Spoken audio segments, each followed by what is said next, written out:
What's up, everybody? Good evening. Welcome to WTF Nation Radio. Coming up with tonight's show, my guest, Adam Simon. He wrote the screenplay for the movie Man Down. We'll talk to him in the second hour of the show. Also, I've got some personal things to pass along to you, including a proud dad moment. And I'm going to start off tonight's show with a tribute to a friend of mine who was killed yesterday. So everybody stick around. Friday Night Freedom starts right now.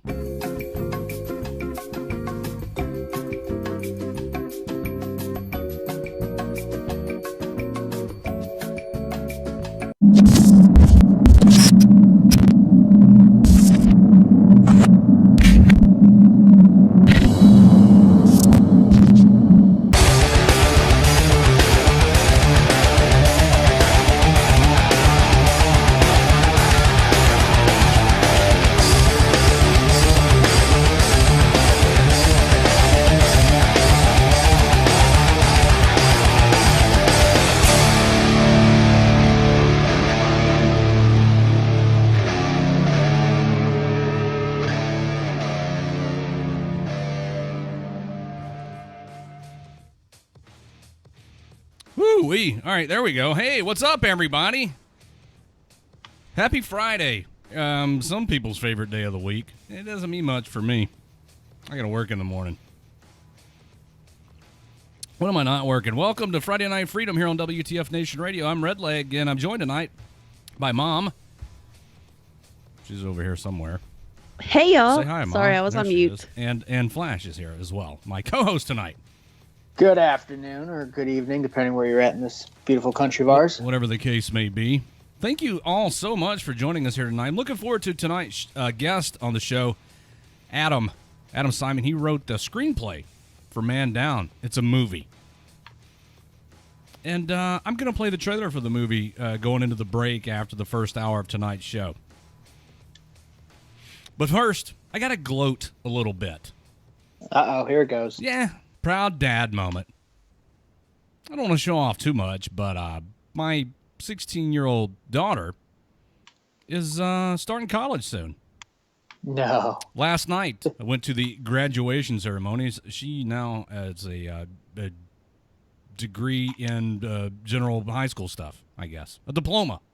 That's the word I was looking 16? for. Yeah, she's 16. She's supposed to be a high school sophomore, but she was way ahead of the curve, so she tested out, and she's going to be starting school soon. College school, big person school, I guess. Words. Oh, no way. Yeah, she's a smart kid. I'm super proud of her.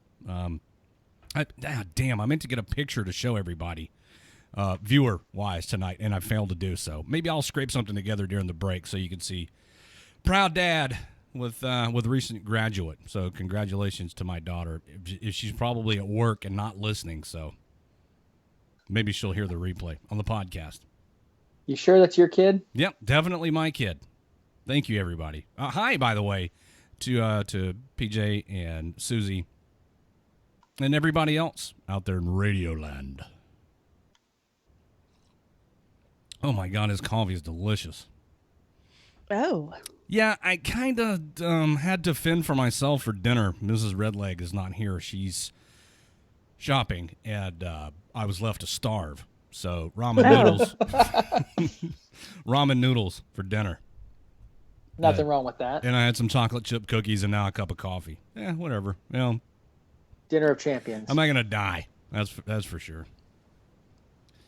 So I want to tell everybody I kind of embarrassed myself Tuesday.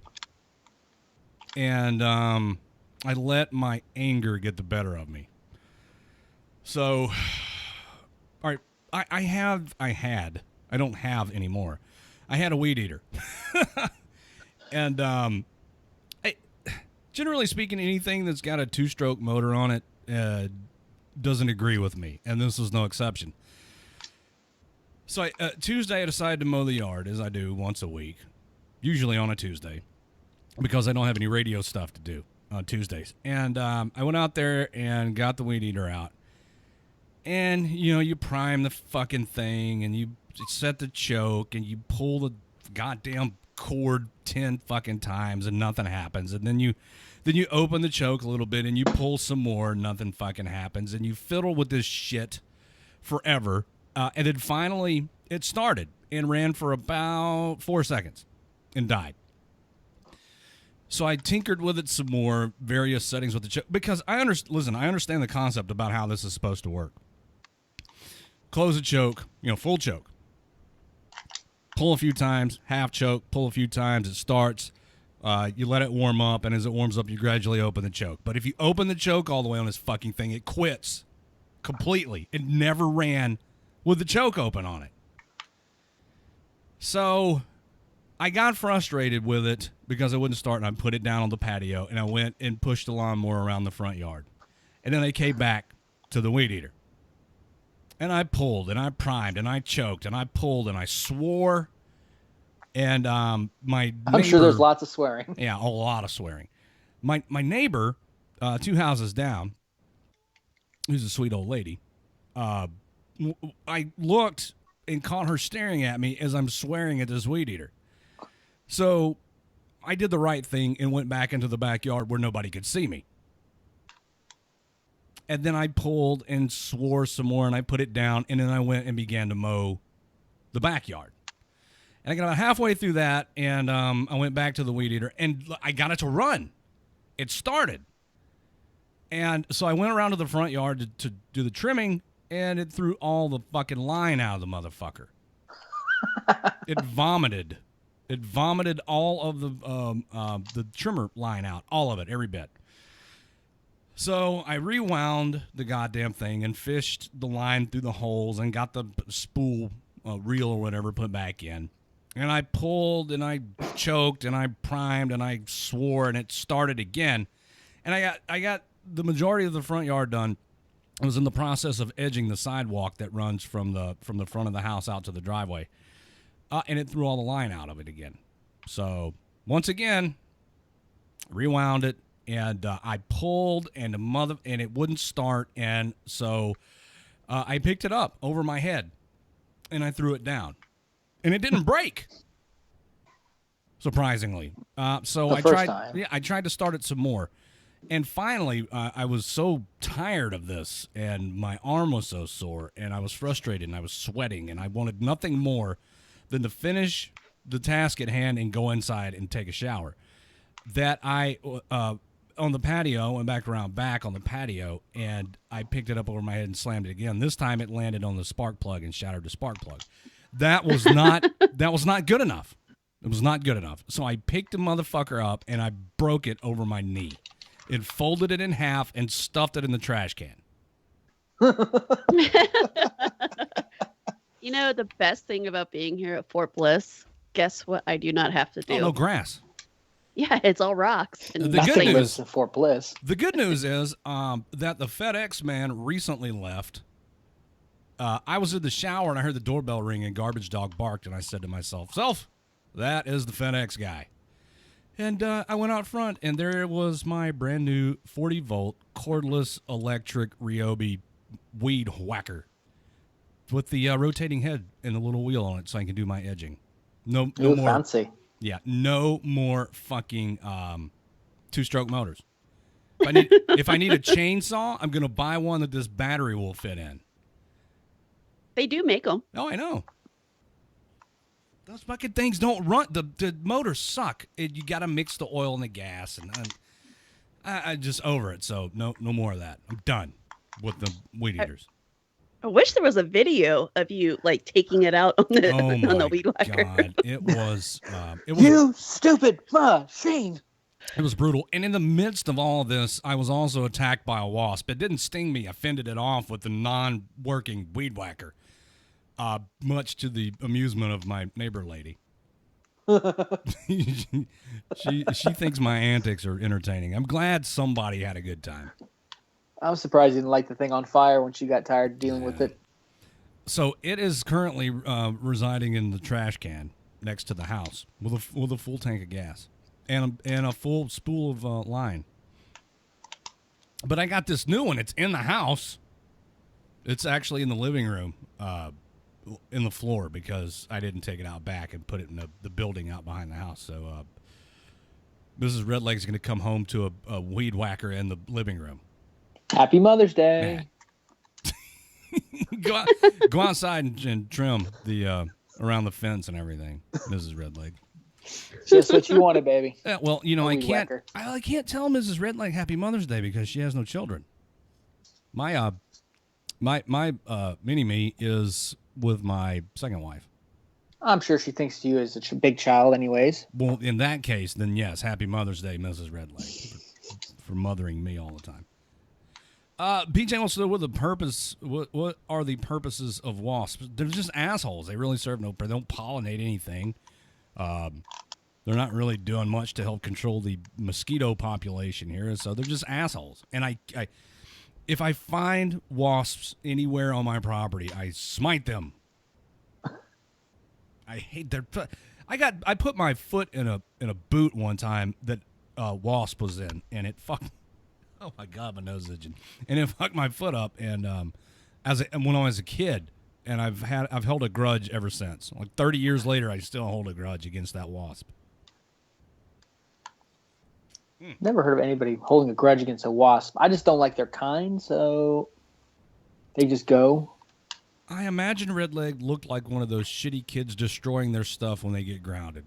Kind of like that. Yeah, it was a lot like that. Oh, my God. The good thing about being an adult is I can tear up my own shit, and the only person that can be mad at me is me. And Mrs. Redleg for destroying the weed whacker. Well, yeah, but I bought a new one with my money. I mean, I'm the one that takes care of the yard. I don't come in here and destroy the vacuum or, throw stuff around in the kitchen and destroy the dishwasher. My nose is really itchy. What the fuck? The wasp is returning.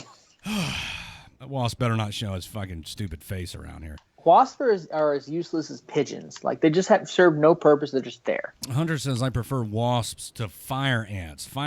We do not have fire ants here. But You're lucky. When I lived in southern Mississippi, they were everywhere. And I've had experiences with fire ants. Don't get me wrong, they suck. But I think the wasps suck worse. I mean, I can kind of steer clear of fire ants. I can't. The wasp, they have wings, they fly, and they're angry. Okay. Yeah, Minnie came home someday last week, and the bottoms of her feet were covered in fire ant stings. Mm. And I was like, well, what the hell did you do? Well, we were kicking, the fire ant hills. You fucking dumbass. Well, I mean, you get what you pay for. Right. I used to, when we lived, I was a teenager and we lived in Gulfport, Mississippi. And I used to mow the yard. That was one of my duties. And there were fire ant hills everywhere. And what I would do is, first I would mow the fire ant hill, just because. Then I'd get like a shovel or a rake or something and jam the handle as far down into the nest as I could, and then pour gasoline in it and light it on fire. Like any good adolescent. Right? So Beavis and Butthead type shit. That's exactly what that was.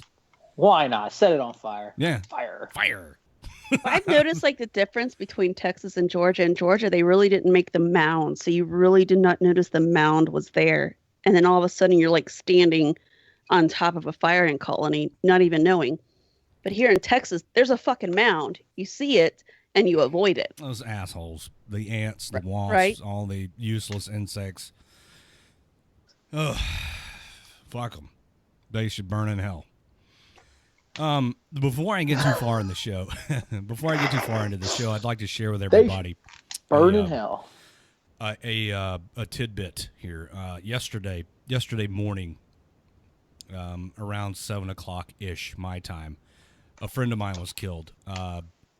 Lieutenant Kevin Mainhart was, when I was a young police officer, was for a time my shift commander when I worked the streets, the police department, and he worked in this agency here in the Memphis metro area, for 20 years as a police officer. And in 20 years, in one of the more violent crime-ridden portions of the United States, not once was he ever harmed beyond the occasional bumps and bruises one would expect of a police officer. Retired in 2013, moved back home, which is a rural county. And yesterday morning, he was sent, he was working with the sheriff's department, was sent to a disturbance call and received a description of the vehicle the suspect may be leaving in. Encountered that vehicle on the way to the call, initiated a traffic stop on it, and when Kevin got out, the suspect opened fire on Kevin and killed him. Other officers who responded to the home found 2 dead women outside of the home. At some point, the suspect fled back to that house and barricaded himself up in there for about 5 hours while the sheriff's department and state police surrounded it. The state police's SWAT team showed up, and the negotiator has successfully talked the guy out. He held a hostage for a while.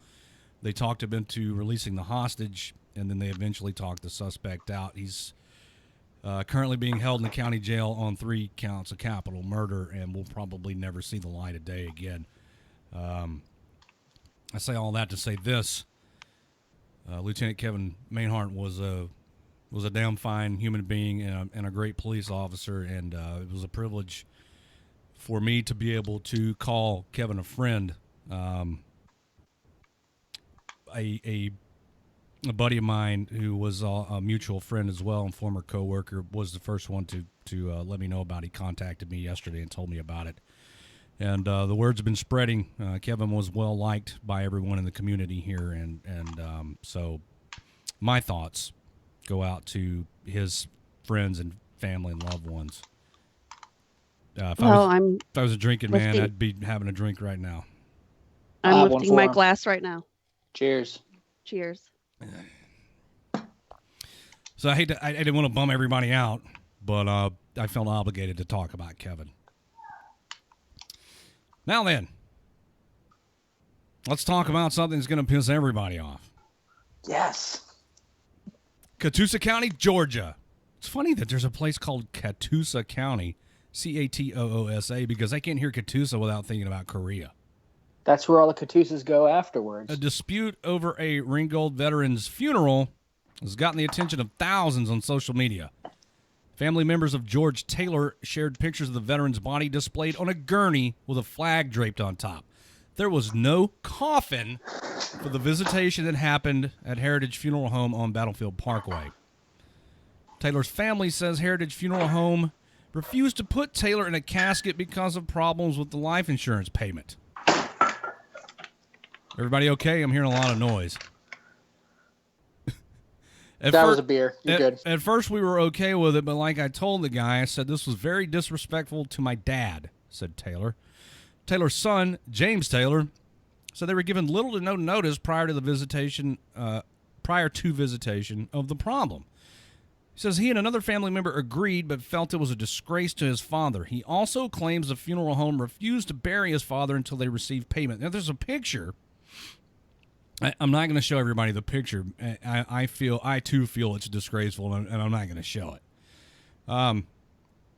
They came to me and told me that unless $9,000 were paid, they couldn't put him into the ground at the military thing. He would have to sit in the freezer until we paid it or the insurance come through, said Taylor's son.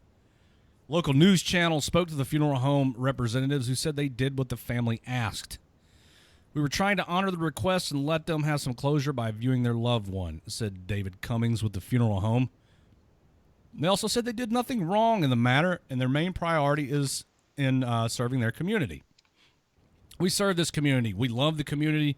We serve this community in everything we do, said Cummings. They also said since the photo was shared on local media, they've been receiving threats from the community.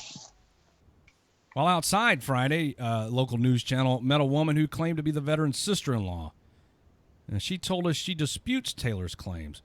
When we asked her if it was okay with how Taylor looked during his visitation, she replied, his son was too. We shook on it. 3 of us shook on it, and then all of a sudden somebody comes in and wants to stir up trouble, said Beverly Rowe. She also said she's on the side with the funeral home. These guys haven't done anything. They were so nice, said Rowe. Funeral home and the family came to an agreement before Friday afternoon service. Taylor was placed in a coffin in time for the service and the burial. The Chattanooga National Cemetery says they reached out to the funeral home this morning after a worker at the cemetery, also a veteran, saw the post and expressed concern. Director Charles Arnold says he contacted the funeral home and was told Taylor will be placed in a proper casket for the burial. We wanted to make sure that this burial would meet our standards, as we would do with every veteran, said Arnold. As word got out and Taylor's funeral procession to the Chattanooga National Cemetery got underway, some people who got word of the story on social media made a point to pay him tribute. I don't know, man. It's a touchy subject, and I don't know who's telling the truth and who isn't, but I do know. I found the photograph of this dead veteran on a gurney with a flag draped over his body without a casket to be somewhat disturbing and disconcerting. I understand that the funeral company the funeral home is a company. They're a business. They have policies and procedures in place, just like any other business does. But I don't know, man. This is a tough one for me. So they buried him? They didn't cremate him? No, they buried him. They put him in a casket and buried him. I guess okay. The insurance. Well, the reason why I asked, because when I first saw the photo, my great-grandmother, right before she was cremated, we had the viewing, but she wasn't in a casket. She was covered in a blanket. Of course, we got to see her face and stuff, and she was on a gurney. So that's why I wasn't, when I first saw the photo, I was kind of expecting him to be cremated. Well, but okay. Do they do a do they do a viewing before cremation? Because that's not something I've ever heard of. Yeah, so when my my father-in-law, he died shortly after I met him. They did a viewing. Everyone came and paid their respects, and then he was cremated, and then the ashes were shared among my wife and her family. So they do that. So, but I'm a little confused. Was the picture taken before the viewing? So, right? So they had a flag over the guy on the gurney before the viewing, and then at the viewing they actually put him in a casket and did the whole shebang. The way I understand it is, I don't know, dude. Because to me, this whole thing's confusing, because I have never been to a funeral where the body wasn't in a casket or the body was not there at all and had already been cremated. See what I mean? Mm-hmm. I guess my problem is, if somebody if this isn't the viewing, who the hell is going backstage to take a picture of the the dad on the gurney with the flag over him? That, to me, that's disturbing. Anytime it comes to vet stuff, I always tend to want to side with the vets and side with the family because we stick together. But I don't know, it sounds super fishy, where I can't go, oh, those stupid money grabbing so and so's working at the the death house or whatnot. It sounds like it's just the whole thing sounds jacked up, and I'm pretty sure my dad always said there's three sides to every story: their side, his side, and the truth. And I think the truth is more screwed up than what we're hearing. I don't know. It says, the story reads, there was no coffin for the visitation that happened at the funeral home. Okay, now that's even creepier. So the dude, and then there's a picture. If you're curious enough to go seek it out, you can. But the picture is of the veteran on a gurney with a flag just draped over his body, which just, I guess in the culture it's taboo. It just seems wrong to me. It's out of the norm, and I don't know. I might be wrong, but it just doesn't seem right, and it doesn't sit well with me. I think regardless of what the family did, which it sounds like they're all jacked up because none of them could get their story straight. Either which way, it's still a vet. You hate to see somebody on a gurney with a flag draped over him, because it's, to me, just going off the picture, it's pretty disrespectful and pretty disheartening. But if the family, actually agreed to that, then maybe shame on them. It's probably not the place's fault. But then again, sometimes, when you're dealing with a loved one's death, you kind of have to have a bit of a heart. I've never heard of anything like that where just like, oh yeah, hey, come for this invitation. We got your dad on a gurney. He's chilling out.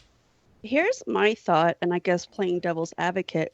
If somebody took that picture before the viewing, before they, put this veteran in a coffin to bury him, say, they're trying to claim that was the viewing of the body for everybody to see. Wouldn't there be more photos of people outraged I don't know. Maybe on I social don't know. media? There's a lot of stuff that we don't know, which is it makes it kind of hard to jump to a conclusion, or to reach a conclusion, as opposed to jumping to a conclusion, because I don't feel like we have all the information. I know the photographs there, and the photograph is, like I said, a bit disconcerting, but I don't know the circumstances beyond the two conflicting stories in this news article. So I don't know, guys. I don't know. Either which way, if somebody took a picture, that's no way if it was the family that took the picture, there's no way you want to present. Like, that's no way in hell that, even if that was the case, would I ever take a picture and present that on the social media. Hey guys, here's my dad on a cold slab because he's no longer with us, with the flag over him. And then all this stuff, like, whoever took the picture needs to be like smacked in the head. And again, if it was the place's fault, then shame on them. But if it was the kid's fault, then man, how you gonna show respect to your father, to your family, if you're doing stuff like that? And if they're the guilty party that took the picture, that's still not. Okay, now don't get me wrong. Now, if that was my family, and they legitimately did that against my wishes, and that's not how I wanted it to happen, I still wouldn't have put that picture on social media. That's no way to have my father remembered out on the interweb. I've told, I have not made arrangements. I probably should when I get any younger. But I have expressed my wishes to my wife. I told Mrs. Redleg that I want to be cremated, or toss me in the dumpster behind Walmart, whatever. But just don't make a big deal, and don't spend a whole bunch of money. I'm not gonna know. I'm dead. See, and I want to be cremated too. I look at it this way: it'll be my final, way of having a smoking hot body. Maybe cremate me and then mix me up in some milk, like on South Park, and drink me, and then. Ew. Well, I had more elaborate plans for my demise. Which my wife wasn't happy. So, kind of jokingly, as I was preparing the deployment phase, you go to legal and you do your whole will, and I brought it back, and the gentleman asked if I had any special arrangements. I went, yes. So I wrote on there. This was the first one I did. My wife made me change my, how I want to go since, because I was younger and stupider. But my wife was so mad. I had her convinced that I wanted to be cremated because I really don't like the idea of being, taking up a space in the ground. Just doesn't suit me. But I'm a big Yankees fan, like diehard. I got a tattoo and everything. Yeah, well, I mean, I bleed Yankees. So I told her that I would like her to spread my ashes to, whoever wants them. Her, hopefully I have kids. Well, I have 2 now, so it works out. But, spread my ashes. But then take a handful, put it in the bag, give it to my cousin Robert, have him go to a Yankees game when we're playing Boston, run up to a Boston pitcher and throw me in their face. Like, that's how legit. And I had it in writing, and the captain who signed it and who notarized it, looked at it and was like, "Are you serious?" I'm like, "I'm going to Afghanistan. Screw it. What's the worst that's going to happen?" Right. So at least if I die and I'm dead, I get one more shot at a Red Sox fan / player by throwing me in their eyes. My wife wasn't happy with that. I changed that. Very creative. There's a deal where you can have some of your ashes like fired into space. I think that's pretty cool. But again, so what? I'm dead. I'm not gonna know anything about it. I don't believe that there's anything after this life here on Earth. So I'm not concerned about any of that stuff. So like I said, fucking cut me up and use me as fish bait. I don't care. I'm not gonna know. You could be a tree now. Or whatever, a tree. Oh, that's fine. You I'm could cool even with that. be in a glass dildo. But or that. Shazam. Or that. Mrs. Redleg will never forget you then. Here, Mrs. Redleg, go fuck yourself with my ashes. That's classy. Everybody, do me a favor, real quick. Everybody that's watching the video, click that share button right there. And share us with, or share me. I'm disease free. Share me with your friends. Wear protection still, just in case. Sure. I've been checked. I'm all good. Share me with your friends, please. Don't share, I Your would appreciate PPE. I would appreciate the share with WTF Nation Radio with people that don't know about us. Spread the word. My God. Let's move along. Let's see what some social justice warriors are up to. Oh, Anybody want to hear more about segregation?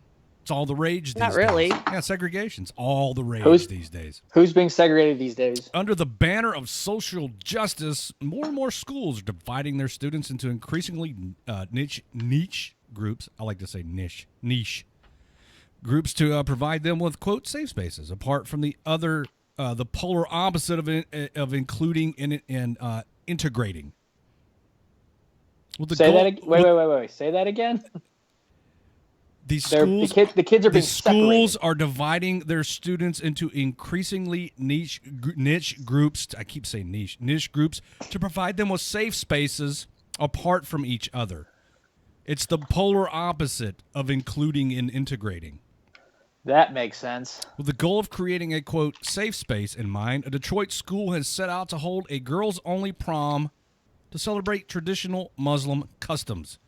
It's being created for girls who would otherwise be prohibited by their ultra-conservative Muslim families from going to regular proms, where attendees are allowed to have fun and dance with members of the opposite sex in good old American tradition.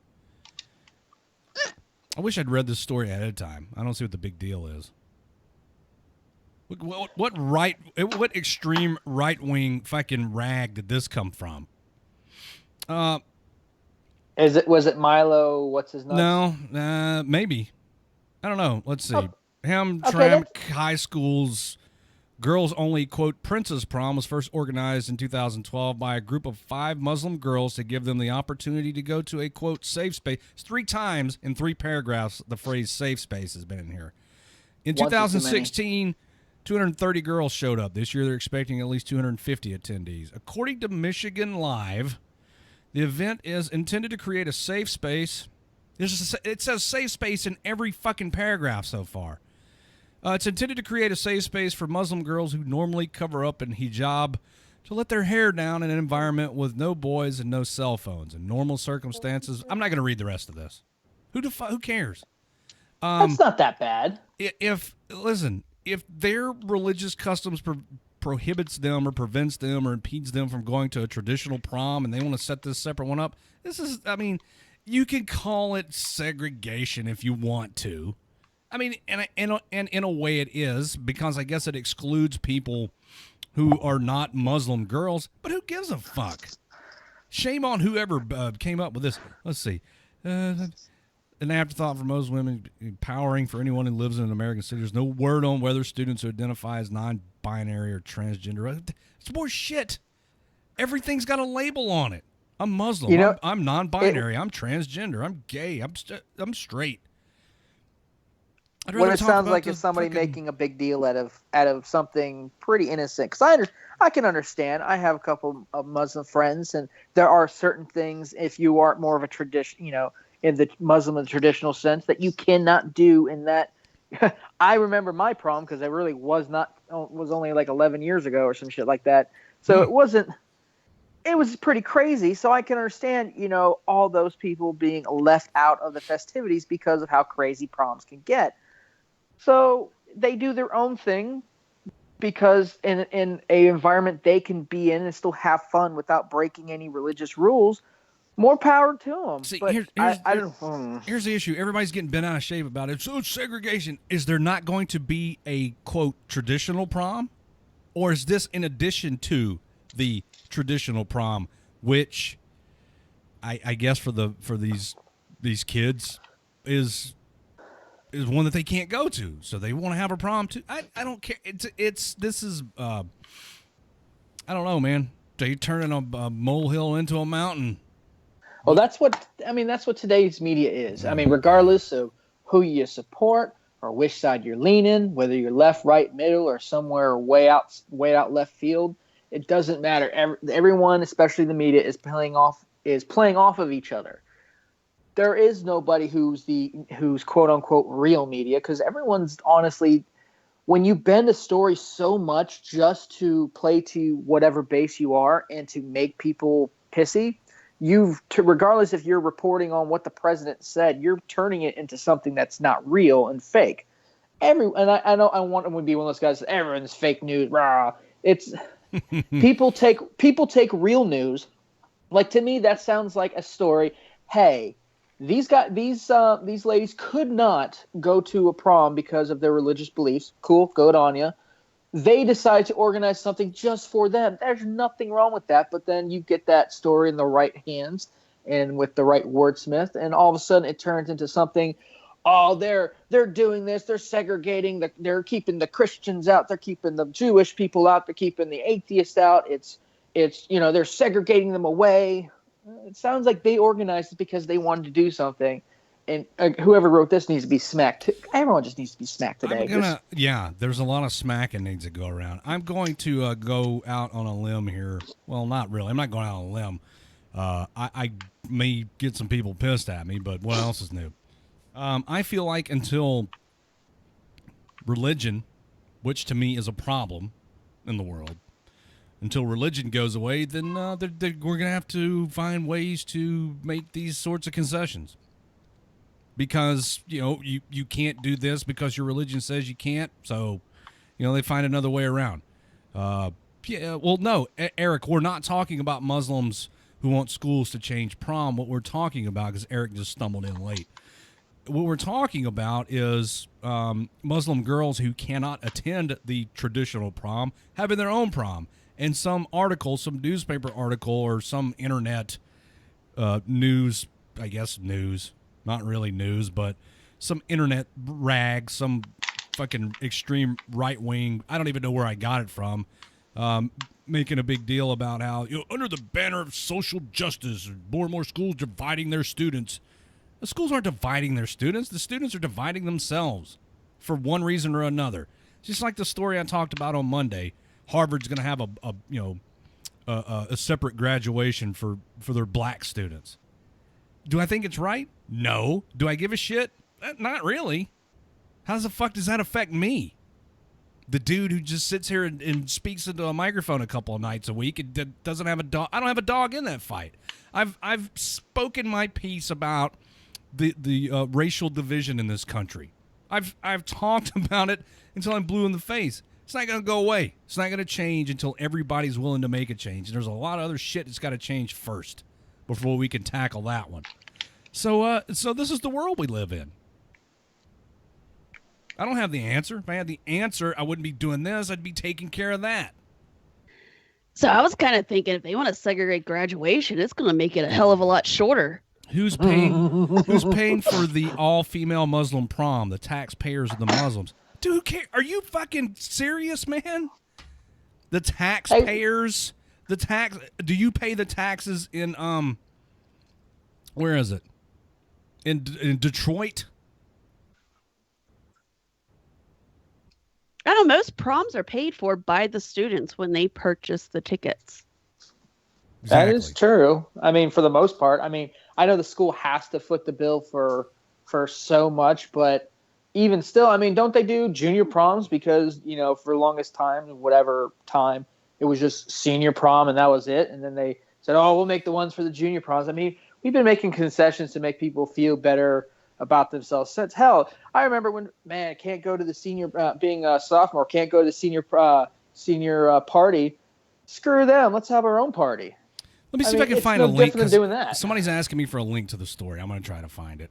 Listen, the fact that this is even, quote, news is laughable, and it somehow ended up in my show notes. This is propaganda. I mean, it's happening. The fact that it's happening is of no consequence. But it's being used as propaganda of sorts, and I'm going to try to find the link, and I'll post it for you guys if you want to go check this out. Or maybe Mom can find it. It's in Jesus. Now I'm all distracted. Where is it? Where's our news articles? I'll look for it for you, hun. But I'm going to need the people that are on the commenting and, having the conversation. Pump the brakes a little. No one is No one's taking over schools saying this is now going to be Muslim school or anything. It's just people doing separate things. It's okay. See, calm down. Again, these labels that keep coming up, whether you have applied a label to someone or someone has applied a label to themselves, it's a label. We separate ourselves: men, women, black, white, Christian, Muslim. And this shit is never gonna fucking stop. For so long we worked toward equality, gender equality. For so long we worked towards racial equality, and we made serious progress. And I guess that wasn't good enough because now it's going the other way. These groups are segregating themselves. What in the name of progress, we've created even more labels to separate ourselves even more in the name of diversity and progress. Hey, I am a Asian, bisexual, transgender, Rainbow atheist. We create so many personnel adjectives that go with who we are that it.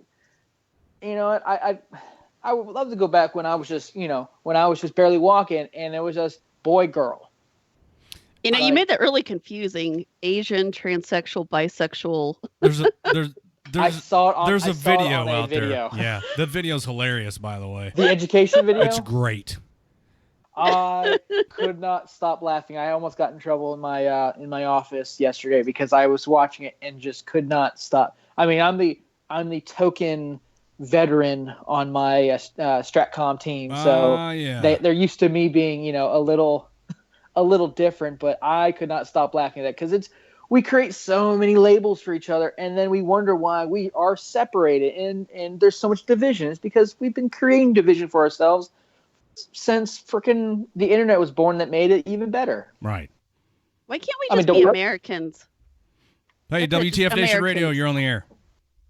Okay. It's Eric Goebel from the comments. Hey, Eric, what's going on, buddy? Oh, nothing. I figured I'd give the show a call. I typically agree with a lot of things that you post in the topics that you talk about. So I figured I'd call the show and give you some support. Okay. You got something to say about the Muslim only girls only prom?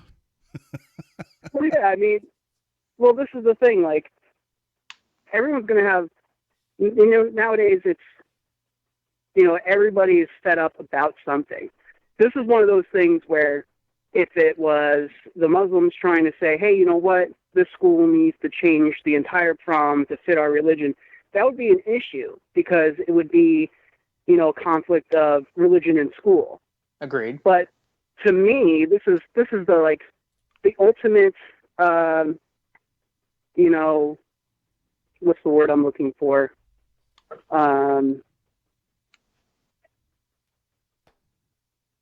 Opposition, not the opposition, but I guess it's like the best fit for what the Muslims are trying to do. I mean, they're not trying to create a conflict. They're like, hey, you know what?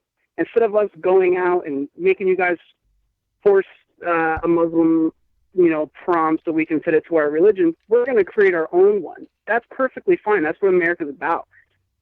Okay, Thank you. I'll bite. You should have. I'll bite. Let me ask you a question. Outside of school. I mean, that's what it is. All right. Well, let me ask then. Go ahead. At what point is it no longer? How far is too far? At what point is it no longer acceptable? Since we're having an open discussion here, and because inevitably somebody's going to come along and say, "Well, you let them have their own prom. What's next?" So what's too far? Well, pencils. It's too far when you start trying to change the school system to fit your religion. That's too far. I mean, if it's their own prom, it's just like the Jews with their bar mitzvahs. That's their own type of graduation into adulthood. You don't see us complaining about that. But if they were like, hey, you know what? We're going to throw this in the school because you need to respect our religion and we want to do it at the school, it'd be a different story. Just because they're Muslim doesn't make it wrong. You're right. And listen, I have an opinion on everything. any topic that you could bring up with me to discuss, I have an opinion on. But it doesn't mean shit. My opinion doesn't mean, if somebody is listening to the show right now and is entertained by our ramblings, that's cool. I'm nobody. I'm not an authority on anything. So at the end of the day, really, all entertainment value aside from what we're doing right here, does any of this shit mean anything to you, the individual? It's not in my lane, dude. I'm just reading the fucking story and giving you my opinion, and you could take it for what it is. You could turn the radio off. No, well, I see. What I find with a lot of problems with the media nowadays are articles that people read. It's the writers of the articles always find a way to interject their opinion instead of just reporting the facts. You know what I'm saying. So like Joe Schmo writes this article. Joe Schmo writes this article, and then he goes, in the middle of it somewhere, he goes, and I think this is wrong. That's interjecting your opinion instead of saying the facts. Now you're trying to project this article that you just wrote to a certain type of person. Let somebody, create their own opinion about it. And my opinion on it is, I think it's great instead of them, because a lot of stuff that you see in the news and stuff like that nowadays is, hey, Muslims are doing this and they're trying to change the American culture and blah, blah, blah. But, if they're like, hey, you know what? Instead of us jamming this down these schools' throats, let's create our own prom that fits our religion. And that's perfectly fine. Yeah. I think it's perfectly fine. Hey, Annie All Mandek says, Redleg said, I don't even know what I'm doing speaking about this. Who cares? It's not even a story. But he's generated more than 20 minutes of show and generated a phone call. Sounds like a story topic to me. Yeah, you're welcome, dude. This is showbiz. You're welcome. Look at me filling airtime, bro. Now I should pat myself on the back. Look at that. Do not look behind the curtain, man. What's wrong? Thank you, Annie All Mandek. I hope I'm saying your name correctly. I would not want to mispronounce your name. Thank you. I got a phone call or somebody on the phone. He gets to talk and I don't have to. I love it. Even though I had to call him back. But I appreciate you pointing that out, and Annie All Mandek. Thank you. Somebody's always got to look behind the curtain. That's cool, man. I'm not mad. I'm filling airtime. We got a guest coming up in a few minutes. What really needs to be stories nowadays, and, this is just my opinion. I mean, anything's news nowadays. I mean, we have unlimited information in our pocket. I think that the school system in itself, I know I'm getting off topic here, but the school system and how we educate our youth needs to change, because, any type of history that I need to know, for whatever purpose I need to know it, Google. I can just pull out my phone and just say, hey, who was the 15th president or who was the 25th president? I don't need to go to school to figure that out now. And throughout human history, we have been trying to get to a point where knowledge and information is accessible. That's what we've been trying to do instantly as a human race. I don't know if you caught the first part of the show where I was bragging on my daughter. We pulled her mother and I pulled her out of the public school system, and she's supposed to be a sophomore, but she's graduated. And that's part of the reason. Everything she needs to know is readily accessible, and she retains it and is able to comprehend and use that information. And so she graduated. She's 16 years old, getting ready to start college. Yeah, and there's certain things that still needs to stay in school. Mathematics, some type of social studies, about American history and history of the world. Some of it, I don't think it, all of it needs to be in there. Obviously, English, reading and writing, and maybe a bit of science, to spark interest in, the youth and the minds to say, hey, I'm interested in this or I'm interested in that. But, with the Common Core and all this other stuff that's being interjected into, the youth to try to change their perspective of numbers and all that fun stuff, I think it's just, it's just all bad. It's just all bad. I think the school education system just needs to change as a whole, how they educate children. I think the only use for school now beyond a certain point is strictly for kids to learn how to operate in a social setting with other people. Yeah. That's it. Nobody's learning anything beyond, 8th grade anymore. Yeah. Because, I work in the IT industry, and literally I could Google anybody's job. Anything I could just Google it and figure it and find out what it is. Especially nowadays with technology and how it's just expanding every day. There's stuff I don't even know. I went to school for this, and I went to college for this, and it's just like, okay, all the stuff that you just taught me does not apply at all to anything that I do in my daily job. It's becoming less and less relevant. So, college in a whole, I don't believe it should be free. I think it should be accessible. I don't think taxpayers should have to pay for it. However, I think that, college in a whole is almost useless other than the piece of paper, and this has been like this forever, other than a piece of paper saying, hey, I went through 4 years and I spent X amount of dollars to get this piece of paper because I know what I'm doing. Sounds like a racket, money racket. Yeah. I got my master's degree learning the same stuff I was already doing in the Army. I learned a little bit how to use websites and a little bit more on how to work social media to benefit me better than just me being stupid on social media. I learned a little bit, but on the whole, from a master's, I literally paid for a framed piece of paper that told employers, hey, you have to pay me more money because I'm more educated. Yeah. And I'm doing money quotes that no one can hear or no one can see, but I knew all this stuff already. It did me really almost no good. All the other stuff I really could have understood later, less expensive, but honestly, college is now just paying for framed pieces of paper, thicker pieces of paper. I chose not to pursue a higher education beyond high school. I joined the Army right out of high school, and then following my stint in the Army, went into law enforcement. And, I went to the police academy, but only after, I'd been a police officer for 6 months when I went to the academy, and in that 6 months, riding with a FTO, I didn't learn a whole lot at the academy.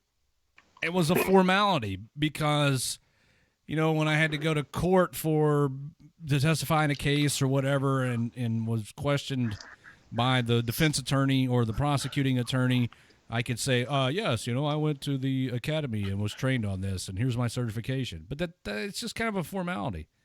And not everybody is able to absorb on-the-job training at the same speed, but, really fucking didn't learn a whole lot except maybe all the constitutional Fourth Amendment stuff where they really kind of delve into case law and things like that, but all the practical shit, I'd already been doing it for several months, and all the firearm stuff, that just came naturally.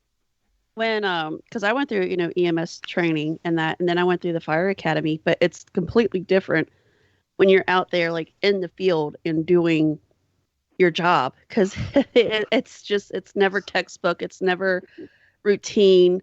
You're always trying to improvise, coming up with different ways for different situations and how to figure out how to best solve that situation.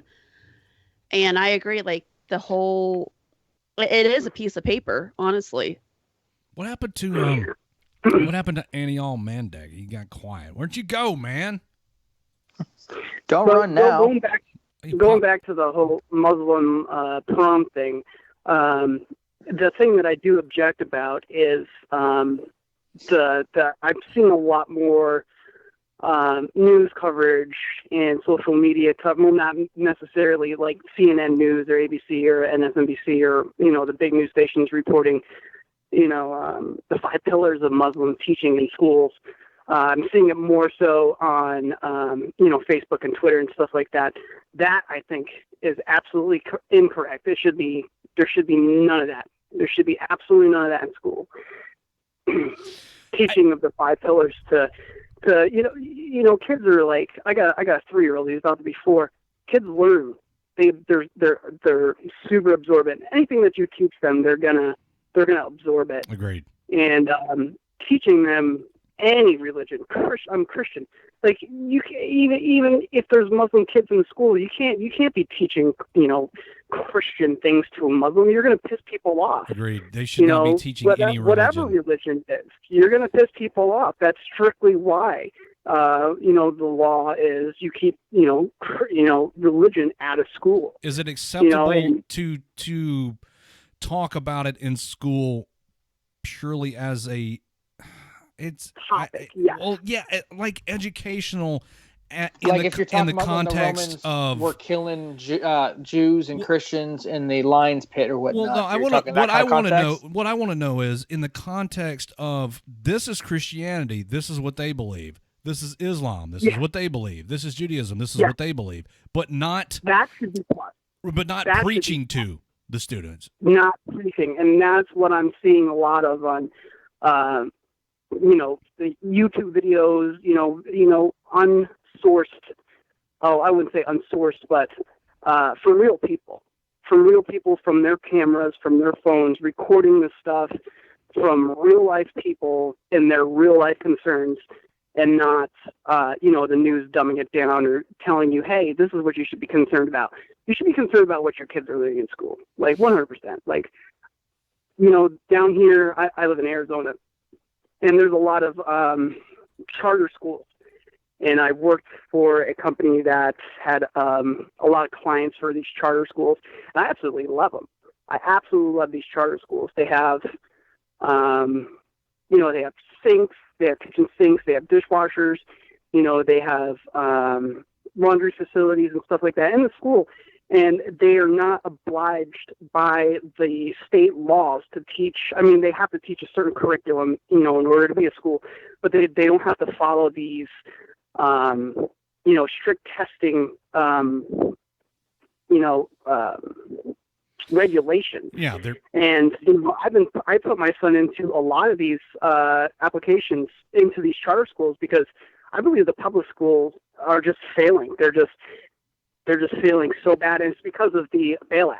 I don't remember when the bailouts were. Well, what was that? Like 2007 or whatever it was. When was it? I don't remember. It's 2000. There was one in 2008. Yeah. So what happened there was one was, before that.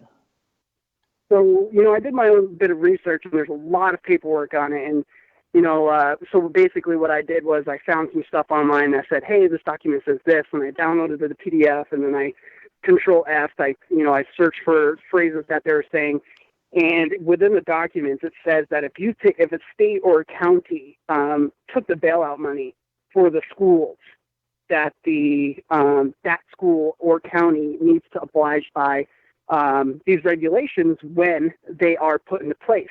These regulations were Common Core.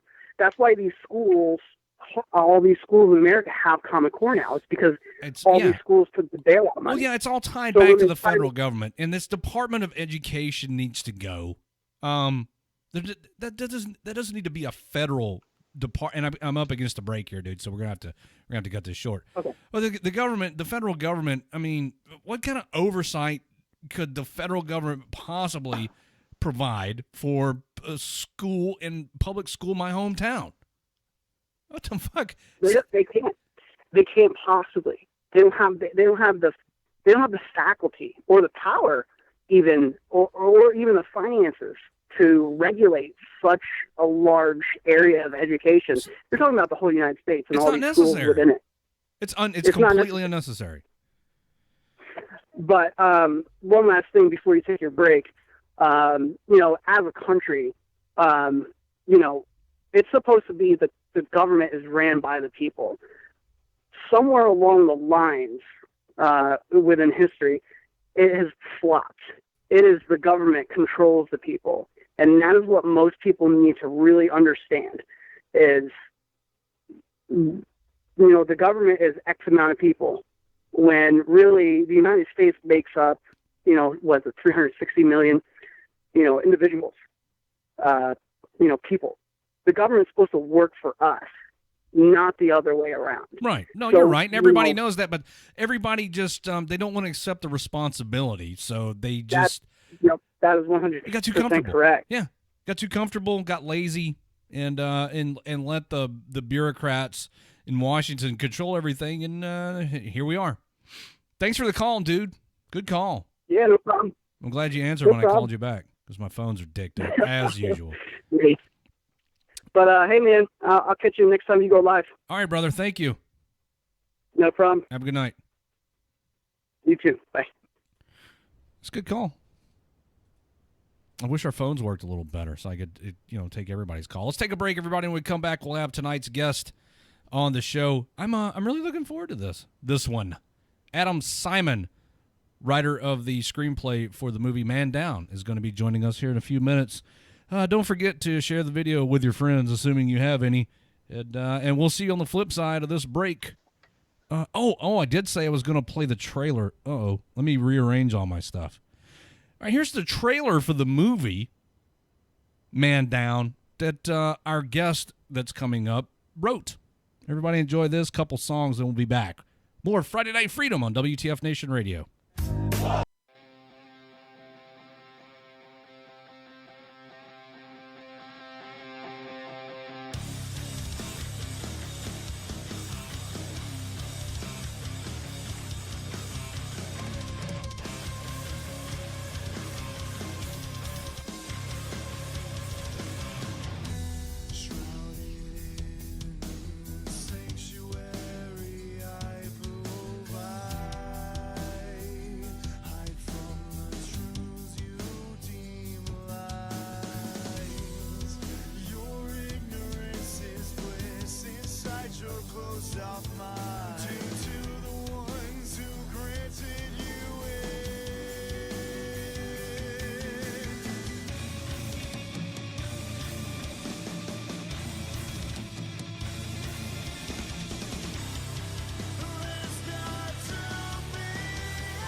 It's my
Hey, this is Eric Stolhansky, otherwise known as Rabbit from Super Troopers, and you're listening to WTF Nation Radio. The voice of U.S. Army, WTF Moments. This is WTF Nation Radio.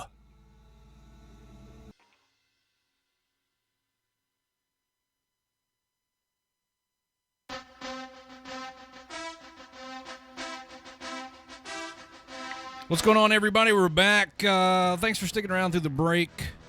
If you're just tuning in, you've tuned in just in time to see and hear tonight's guest, Adam Simons, the writer. He wrote the screenplay for the movie Man Down, and he's excited to be. I think he's one of the most excited guests we've ever had. That's it's refreshing. Do people come on your show just like begrudgingly? I mean, no, but I love the energy. Welcome, Adam. Welcome to the show. Thanks for joining us here tonight. Thank you, guys. I appreciate it. Really appreciate it. Appreciate the opportunity, and I'm really stoked to be here. It's really weird though. I'm just staring at this. I mean, I know what both of you guys look like. I checked out your show, but I'm just staring at this WTF Nation logo, and then a little window of myself, which I'm going to close now. So yeah, but I'm stoked to be here. I got my coffee, been writing all day, working on screenplays. So yeah, let's get to it. Staying busy. The entertainment industry. Oh, those bastards. Notoriously cutthroat. I don't know. I'm trying to find something good to say about it. It's fun to watch. I don't know. Well, you're in good company because I don't have a lot of good stuff to say about it. So welcome. So people of the WTF Nation, yes, there's a movie, Man Down, and I've when it was initially released, I saw the trailer, heard about it. It's it looks like a good story. I have to confess that I haven't had an opportunity to see it yet, aside from the trailer. The trailer is riveting. Oh, cool. And it seems like an interesting story. How did you come to write this story, Adam? Jeez, man. Through a long trail of freaking sadness and heartache. I mean, I can laugh about it now. It wasn't funny at the time, but and that, by the way, for your listeners, that ranting lunatic in the background is Joe Carnahan, who wrote, directed films you probably know, Smoking Aces, The Gray. Oh, no way. Yeah, Blood Bullets and Octane. He's going to come in here, and a little surprise for you guys. He's going to pop his head here in a second. Wow. We're working on some projects together, and I'll talk about that in a little bit. But anyway, as to your question of Man Down, and I've said this before, this is all stuff you guys probably already know, but for your listeners, I got my start, I've been acting since I was a kid, studying screenwriting and acting, and I'm an Angelino. I was born and raised here in Los Angeles. But I had gone through divorce, bankruptcy. I was managing an apartment complex in exchange for free rent. And I was staying in a 850 square foot flat with 4 other actors and my 2 kids. And the owner of the property came in one day and said, "My nephew needs a job, you're out." And that was it. I'd burned through my savings. I had no money. So, I sold my car so I could pay for some bills, and I was out on the street. So my kids went to stay with their mother, who's a great lady. And, that was kind of the beginning of this downward kind of spiral, which led to Man Down. My time on the street, which was brief, wasn't a long period of time, but being out there, I kept coming in contact with veterans. My father was in the Army. As a close protection specialist and as a bodyguard, my time doing that stuff overseas, Saudi Arabia, Ghana, the Philippines, a bunch of other places. I worked with a lot of military servicemen and women. I did my training with a group called Progressive Force Concepts out of Las Vegas. So my experience with the military up until that point had been these guys that were really squared away, lots of fun, could drink me under the table any day of the week, and just really good relationships with these people. But my time out going between shelters and, trying to hawk scripts and take small acting gigs and just make ends meet. And I've said this before, there wasn't a day that didn't go by that I wasn't coming in contact with a veteran. And it broke my fucking heart. And there was one person in particular. I was in Santa Monica. I was going to an acting class, and I saw this man at a bus stop, and he had a woman by the shirt. Now, mind you, this guy's clean cut. He kind of looked like me. He had this kind of high and tight thing going on. He's clean shaven, shirt tucked in, whole thing. He looked squared away. And he had this woman by the shirt, and he's screaming at her and berating this woman. I'll fucking kill you. I'll do this. I can say this now. I haven't been able to say this part of it in different interviews because I've been censored. But he's like screaming at this woman. I'm going to fucking kill you. I'm a fucking United States Marine. And I'm like, okay, that doesn't jive. That doesn't fit with the core beliefs. Right. Of someone who's a Marine. Like, who the fuck is this guy? Is this a stolen valor like situation? Am I going to have to kill this dude? So I come, I just said, hey, motherfucker. And, walked up to this guy, and he bolts. So I asked the lady, what's the deal? She's like, I don't know. He shoved this guy, threw a punch at this dude, grabbed me. So I followed him, and I got on the phone with the cops. I tailed this guy, going up and down the streets. And, the cops showed up just as me and this guy got into an altercation, and they arrested him. He punched him in the face. Yeah. But listen, man, like this dude had a knife on him. And thank God, like, this dude didn't decide to, go to town on me, because he probably would have won. And, but come to find out that this guy had, just gotten out of the VA. He had done a couple tours in Iraq, and was suffering from PTSD, and had been through an episode where he was in a catatonic state.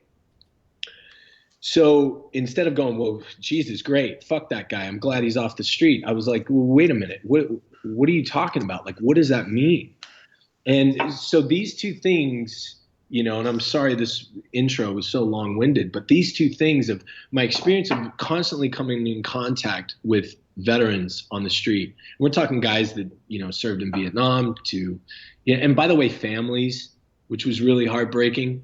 I met this one guy and his wife and kid, this guy was a former Marine. And and this confrontation with this guy just led me to just go, okay, well, what's the deal here? And at the time, I was writing a script about a guy who was living on the street and was just trying to get back to his kids. That's it. It was my story. And so what I decided to do was to bring attention to this issue by writing a film that would put the audience into the driver's seat of what it is like to experience that, to have severe PTSD and to be living through that catatonic state that we're talking about. And by the way, I suffered from PTSD myself. It's not, as Piers Morgan likes to say, a strictly military problem. It's anybody who has suffered any kind of traumatic incident in their lives that has now caused this, knee-jerk response. But this thing, this guy thought he was in a place that he was not. His reality was completely different from what was happening. The walls were different. The people that he was speaking to, he thought he was somewhere where he wasn't. And so that's the experience that I wanted to write about and deal with in Man Down. And that's where it came from. So then the homework started, right? Like I had to go to the VA. I had to start talking to people, start calling up, guys who I'd done protection details with and done bodyguard work with and bouncer work with, and speaking to veterans and just saying, okay, talk to me. What is this about? What is happening?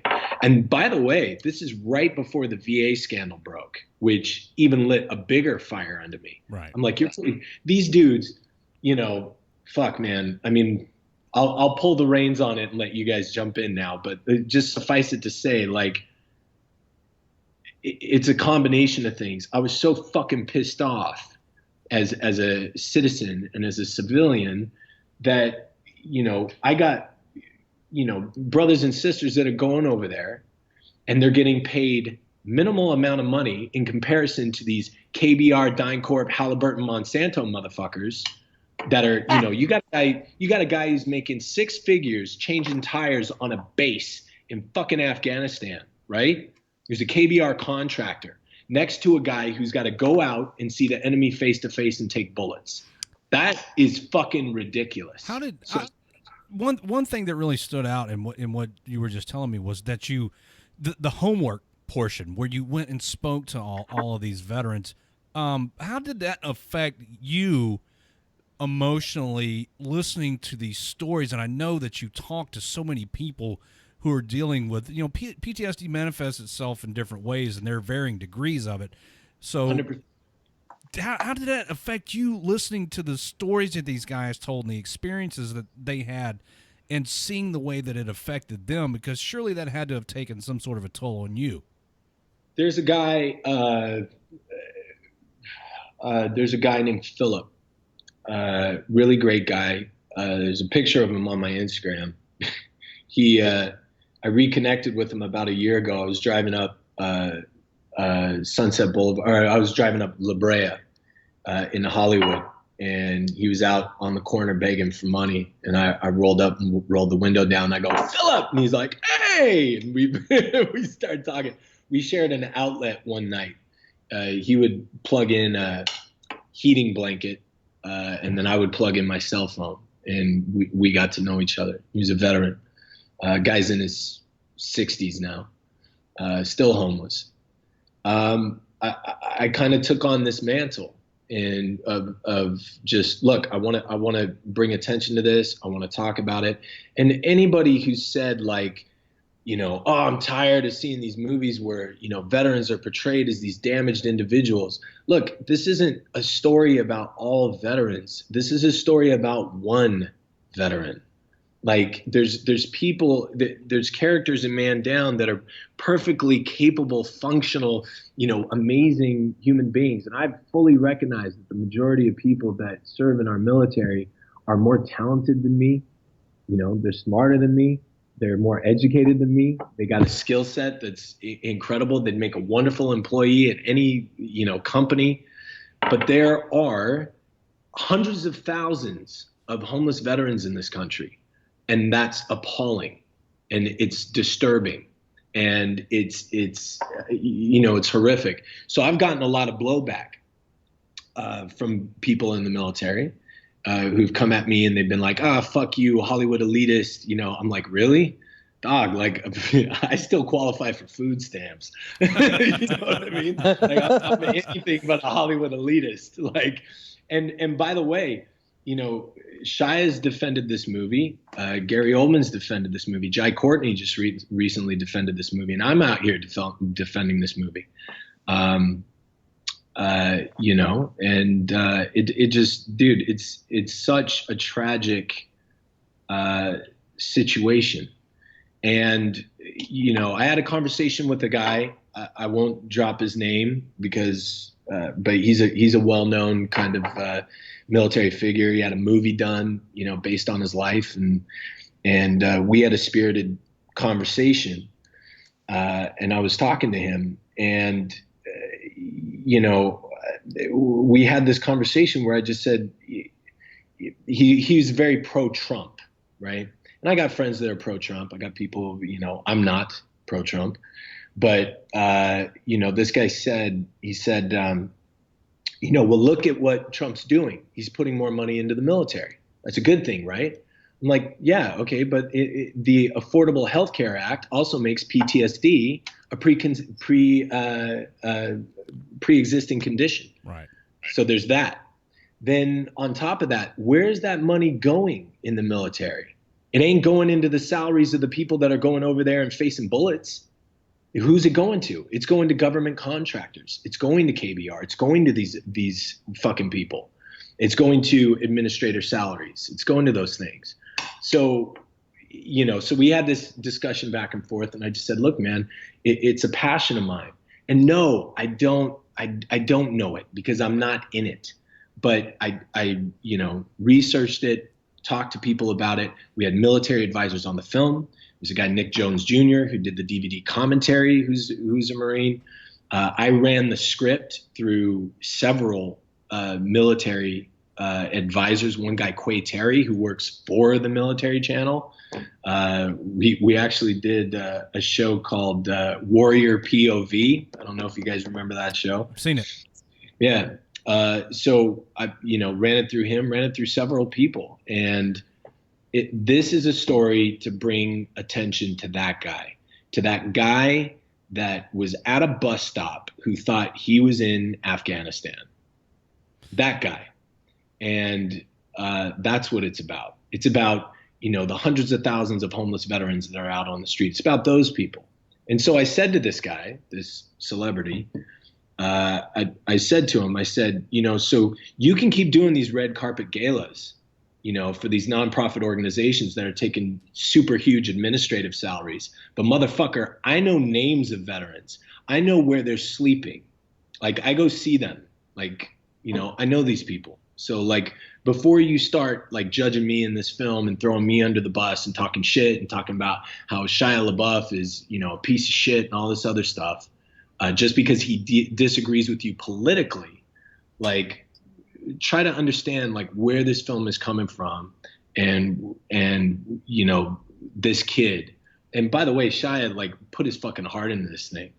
Like he put his freaking heart into this thing, and you'll know it when you see the film. So yeah. Where do you think this kind of prevailing attitude here lately of the negative portrayal, I can't word tonight, negative portrayal of service members in films and otherwise has come from? Is it pushback from the veteran community saying, hey, we don't want to be portrayed this way? Because you made mention of this earlier, and it's not the first time I've heard this. I'm hearing it more and more. I saw a gentleman I had a conversation with on Facebook, again, another guy who was involved in a couple films, where he said, fuck it. He wrote an article. You can look it up. It's not hard to look this dude up and figure it out once I tell you. But I talked to him. I reached out to him and we had a conversation. And he wrote this piece and said, no actors should ever play military personnel, ever. Like that should never happen. It should only be guys who have served in the military who play military personnel. And he was referring to himself because he's been in a couple movies. He's done some stuff. And I said, well, brother, by that logic, policemen should only play policemen. Firemen should only play firemen. Doctors should only play doctors. Like, what are we talking about? And he said, oh, well, gone are the days of, Michael Caine, who served in the military. And, he brought up, all these, Gene Hackman, who served in the military. And he brought up all these, different actors who served in the military. And I said, yes, brother, but these guys also spent decades in acting classes, like they have respect for the craft. You know what I mean? So like, if you follow that logic, like suddenly like it's reality TV, like that's that. And he did make a really great point with me though, which was that I understand where it comes from. Like you guys, it's a very particular type of individual to go out and put their everything on the line. Their everything, their lives, like they're ready, like they're out there and they're in the fight. And so portraying that takes a certain type of reverence, some respect for the stories that are being told. And I would argue that, if you do that, if you make that sacrifice, if you go out there and you serve and you do that, you want to be portrayed in a particular light. You want to have some validation, for what you've done. So I get it, I understand. But at the same time, you look at a movie like American Sniper, right? It's pretty rah-rah military. Everybody loves it. Like, they get behind it. But Chris Kyle suffered from PTSD. He was killed by a guy who suffered from PTSD. And so what does that narrative more damage? Like, does it do more damage to just have a quick cut of a guy at the end of the movie who opens the door to his house and looks like the Joker from Gotham and is kind of looking like, Schmeagol and is kind of cartoonish and going, that's the guy who killed him. That's the face of PTSD. Or does it serve the purpose better to do what we did in Man Down and show this guy as being a father, showing him as being a husband, showing him as a human being who's suffering through a really traumatic incident? Like, that's the thing. So to answer your question, I understand where it comes from. Like, I get it. I respect it. Let me rephrase that. I don't understand it because I haven't been through it, but I respect it. 100% I respect it, which is why anybody who criticizes the film, I reach out to them. Now, my manager keeps telling me, stop fucking doing that. But I've read every single bad review, and there's a ton. I reach out to people on Facebook. And I talk to people and I engage in conversation and dialogue. And I think, but I understand where it comes from. It makes sense. I mean, it does. It makes sense. But we need to talk about it. I had one guy, a Marine. And by the way, we screened this movie for military organizations, for nonprofit organizations, and for veterans for a year around the country before it was released. Like, there was great care and effort put into, let's put it in front of the people who've actually, gone through this. Let's get their feedback. Let's see what they say before we fucking put this thing out there, right? So all this is going into it, and this one guy comes up and he goes, spoiler alert, but the movie's out. He goes, I don't agree with what was shown in the movie about the girl cheating on her, this buddy who's he was best friends with Shia's character, and he's also a Marine, but he slept with Shia's wife. He goes, man, I don't like that. I don't like that. That wasn't good. So I started talking to him, and then I threw this out, and I said, you don't know anybody that's ever been jodied? Yeah. It happens all the time. You don't know anybody that's happened to? Well, yeah. Okay. The Army's got a special task force that's put together to address that issue because it was so prevalent and such a big problem. The Army has actually gotten a handle on it. Like, they do good, and they educate and they talk to people about it. Hey, look, we understand the stresses of war, the stresses of combat. You don't need to be doing this kind of a thing, right? Marine Corps is getting their hands on it, but it's a problem, and it happens. So, and then it turned out in the conversation that it happened to this guy. And I was like, I saw that coming from a mile away. And I was like, but buddy, why are you coming at me? Like, how dare you? Like, how dare you do this? And I'm like, but it happened to you. And he's like, yeah, I guess, I just don't want it. I just don't want it out there to be seen. And I'm like, buddy, if it's not out there to be seen, then we don't talk about it. Like, it's got to be talked about. And that's the thing.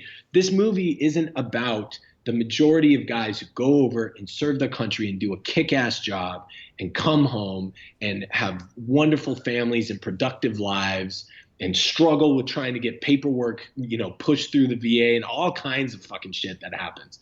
Like, right? Like, it's not a reality. It's not a documentary. This is a story about a guy who has a very particular thing happen to him. And it's something that I have witnessed firsthand.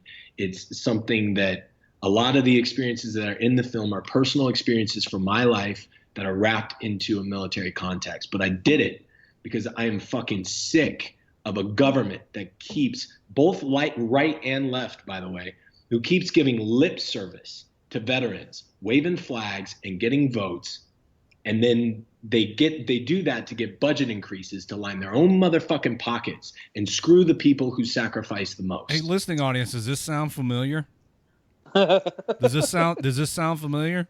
It sounds exactly like the type of shit that I preach here on a regular basis about these politicians pushing their agenda and lining their pockets at the cost of of not just us, the veterans, the military service members, but in any aspect of government. It's all about them making money. I think you hit it out of the park with that one. Yeah, I agree. And I also want to say, I think it's important that everybody heard you point out the fact that this is a story about a person and not an attempt to portray, because this is some of the stuff that veterans are pushing back on. People hear veteran, the first thing that pops in their mind is PTSD. This veteran is a danger to society because he's crazy. He's been to war. He or she has been to war and has seen bad things, and now they're broken and they can't function in society. So a lot of us in the veteran community are saying we're tired of being portrayed that way. 100%. But you have to take these films and other things, and it's not just limited to the motion picture industry, on a case-by-case basis. How many other films are out there that don't portray veterans that way or service members that way? They're out there. 100%. And the other good thing that you just brought up is, you look at Man Down, for example, and you'll get it when you watch the movie. It wasn't the war that broke him. Like that's the other thing. It was the system that failed him. That really is the point of the film, is that, he goes through this incident, right, where some shit goes down, and he meets with this counselor, and the counselor is like, exactly what happened to exactly what happened to my homie Philip. Like that's what happened. They sit down with this guy and they go, okay, tell me what happened. Okay, cool. Let's make sure we're the military isn't going to get blamed for what happened. Okay, that's first and foremost. Now, okay, are you okay? You want to talk about it? Okay, you good? You sure you're good? I see your hands shaking a little bit. You want a bottle of Narplan? Okay, cool. We'll get you home, send you on your way. Now that guy's got to go home and reintegrate into civilian life after he's gone from driving down the road and checking everything out and just operating in a completely different environment. Now he's got to come home and reintegrate, and he goes from that environment, from taking fire, returning fire, from looking for IEDs and all this kind of world, to sitting at home and eating dinner with his wife and kid. It's come on, it's a big change.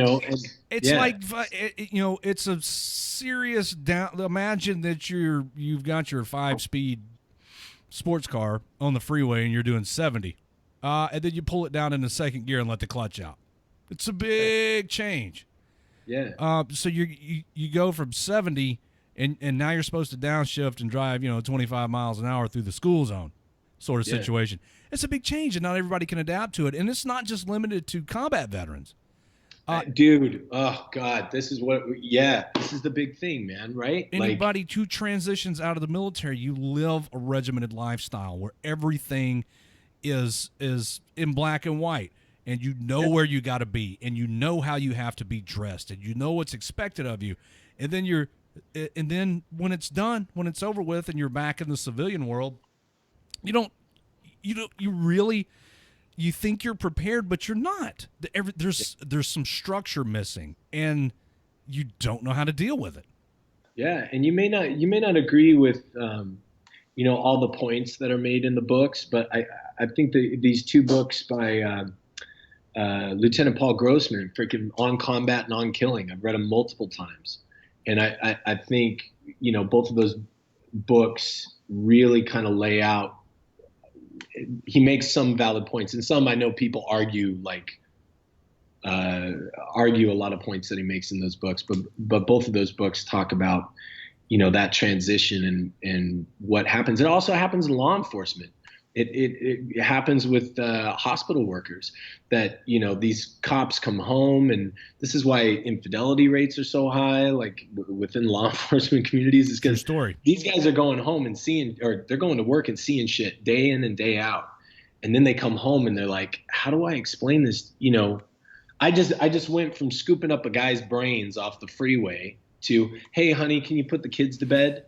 That was I talk about this from time to time on the show. One of the things that drove me away from law enforcement, and one of the things, and law enforcement ruined my marriage to my second wife, by the way, for that exact reason. I was bringing my work home with me in my head, and I could not talk to my wife about it. Nobody other than other cops understood where I was coming from. As a military service member, I'd never deployed. There was no opportunity for me to do so. Had the opportunity present itself, I gladly would have done it, because that's one of the things that I took an oath to do. So the majority of my quote unquote traumatic experiences occurred during my tenure as a police officer. And you speak the truth, Adam, about bringing the stuff home in your head and not having anybody to talk to, and you keep it inside. And yes, the infidelity rates, the divorce rates, the suicide rates among police officers and other first responders are exponentially higher than the average U.S. citizen, somewhere on par with combat veterans. Yeah, and it's that thing, man. Like, we got to talk about it. Like, we got to talk about it. I mean, side note, we can come back to it later. We'll come back to it later, but it's a little bit related to what I want to say, and that's, when did conservatism become synonymous with military service? Like, I know guys that have served in the military that are Democrat, Republican, liberal. I know guys that were Marines who voted for Bernie, were pulling for Bernie Sanders. When did that become a monopoly? Because, and here's why it speaks to the project of Man Down. Shia did a project called He Will Not Divide Us. He's not a Trump fan. so he did this. We know. So he did this project, and then reaped the whirlwind with 4chan and all this other stuff. And it's kind of crazy. But here's why Shia got involved with Man Down, because he wanted to do a movie that he could talk to his dad about. His dad served in the military. And by the way, there's a scene in the movie, I won't ruin it for everybody, but let's just say the people who have seen the movie, what happens in the third act of that film happened to Shia as a kid. Shia had to deal with the fallout of PTSD within the walls of his own home in a very severe way. And, I mean, I had to see it. We kind of came from this similar experience, right? So he saw it and he's like, I got to do this film. Like, I got to do this film just to understand my father, just to understand, it wasn't a typical job. And he took a cut for this movie significantly, but he did it because he cares, and cares about, when he was finding out about the whole homeless situation, what the numbers were, he's like, this is fucking insane. But he also wanted to do it as kind of like a healing process, like therapy for himself, to understand, what was going on within the walls of his own home as a kid, living with a father who's a veteran and those kinds of things. So, when I see a guy go on, a road trip with a couple Marines, Nick Jones being one of them, but going on a road trip with a few of these Marines to get inside their head and understand them. He goes through this boot camp and he's trying to understand them, meets with homeless veterans because he's trying to understand them, does the portrayal as accurately as possible to try to understand them and work it out. And then I got guys going, fuck this guy. I'm going to put a bullet in his head. He's playing a Marine. Fuck him. And I take that personally. And the reason I take it personally is because Shia coming on board with this project got me off the street. You know, like the paycheck I got for Man Down put my kids in separate rooms. I got them beds. I got them dressers. You know, I got to get my kid glasses. You know, that's how destitute I was. So when a guy like that comes on board, and by the way, during the filming was just a gem, like just really great to work with, humble, just a great guy. When a guy like that does something like that for me and you come after him in that way, I'm gonna fucking punch you in the mouth. Like, you know, it's that simple. It's like, and I was talking to this guy who said exactly that. He said, you know, I saw his "He Will Not Divide Us" thing. Fuck Shia LaBeouf in this movie. How dare he, you know, duh. And then at the end of his post, he's like, hoorah, Semper Fi, you know, like all this stuff. Yeah. So I hit him up. I'm like, hey, let's grab a coffee. Like, he's like, what? And then, you know, I'm like, meet me in Hollywood. Let's grab a coffee and talk. And we did. And he came to an understanding. And I just said, look, you know, I think this kid's, you know, I call him a kid. He's an adult. He's widely misunderstood. And, you know, it's just crazy. It's turned into this weird we're in this weird world, man. Oh, you said a mouthful. We are in a weird world where everybody feels weird. Like they have a stake in everything and their opinion's the only one that matters, and they try to jam it down your fucking throat. But meanwhile, you know, there are people who are just trying to fucking make it through life, man. I mean, you know, and here's the thing, like, I'll say this in the same breath, right? Like, Tommy Lauren, like, you know, here's a young 20-something girl who hasn't done anything except for walking into a television studio and getting her face on camera and getting a gig like that. I have an opinion on her, but right. And now she's talking. She dates a lot of veterans, but I don't know if she's actually done any research about any of the topics. She's really good at getting followers and having people follow her.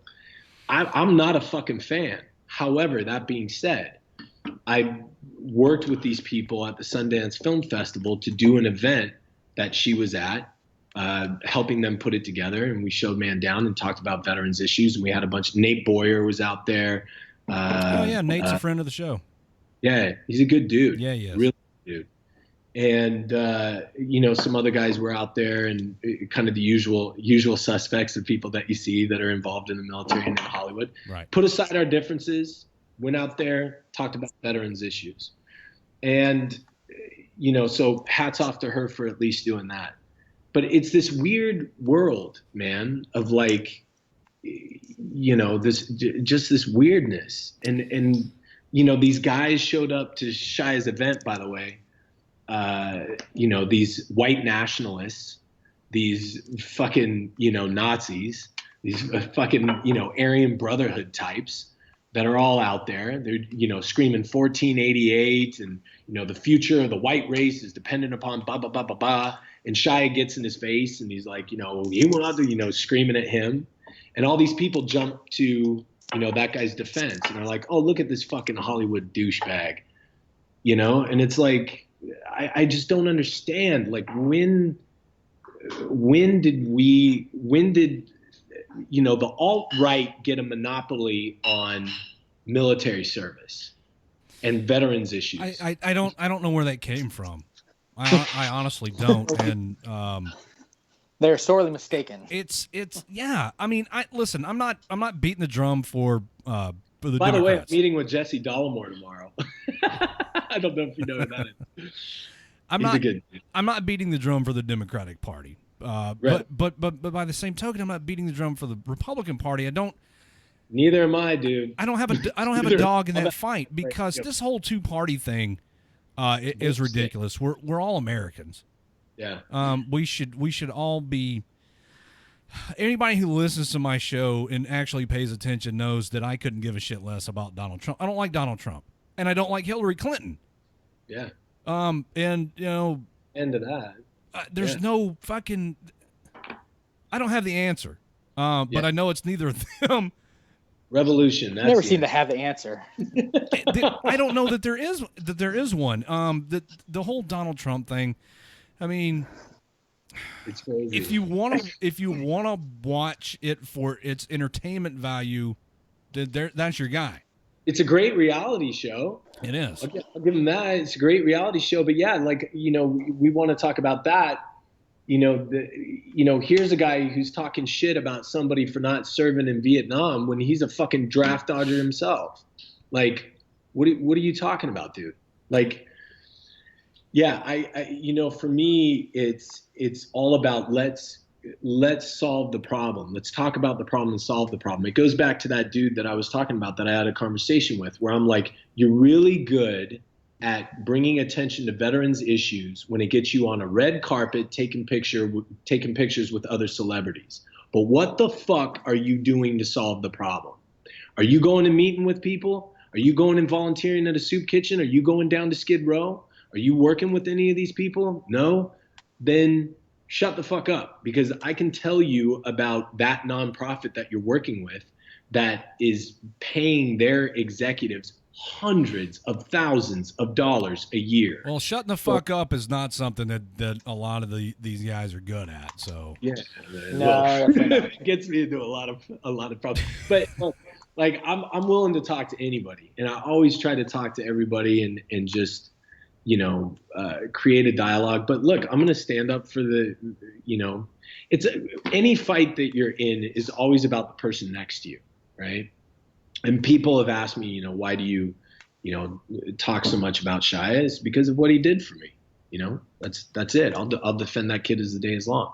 Now, if he does something, find out tomorrow he's like Jeffrey Dahmer and like keeping people in his basement, that might be a different conversation. But right now, I fucking love the guy, and he changed my life. I had that's it. I have one question. We've got 6 minutes left. When you were talking about Shia during the film, when he's shooting the film, and you told us a little bit about how he kind of has a personal stake in the character. A really big one, yeah. Where was there? I know as an actor. I mean, I'm not an actor, but I would like to think that in order for you to accurately portray the role, whatever that role may be, you kind of need to have a personal stake in it on some level, and be emotionally involved in it on some level. Was there ever a time during the filming? I assume you're on set during shooting. For some of it, yeah. Was there ever a time where you saw the true emotions of what Shia had endured as a child come through his character in the filming, and how do you think that lends to the accurate portrayal of the role as it was written? Ooh, man, I can tell you there was a couple. I don't know if I can speak to that, but I can speak to the moments that I saw some things come through that. Particularly his relationship with his son, played by Charlie Shotwell, is just fucking. It's really great. It's really great, and it's really beautiful, and it reminded me a lot of my relationship with my son. And I saw that come through in a very genuine, very real kind of a way, and I just thought it was brilliant. That's the word I was looking for. Genuine was the word I was searching for. Yeah, 100%. I mean, he's really talented. I mean, you can't. I mean, did you see Fury? Loved him in Fury. I was just thinking about that. Great. I did like really him in Fury, even though the tank battle was way off. And I want to say, like, I get it. Like, art is subjective, right? Like, people can watch a movie and just go, it wasn't my thing. Like, I don't get it. But there is this kind of natural, I don't know what it is, buddy. There's this kind of natural, like, knee-jerk, like, fuck that dude kind of an attitude. And we just kind of live in this world now where people are just speaking in, what does Drake say? Like, trigger fingers turn to Twitter fingers. Like, everybody's just like, like they're making these threats and wild accusations without really, trying to understand people, like really trying to understand people and understand, you know, where they're coming from and why they're doing it. Look, I have issues with the film. You know, there's some things from a technical perspective that I could talk about and go, yeah, no, or like, it wasn't like that in the script, or, you know, whatever the deal is. But I love it. The baby's born, you know. After the baby's born, you don't sit there and go, fuck. Put it back in.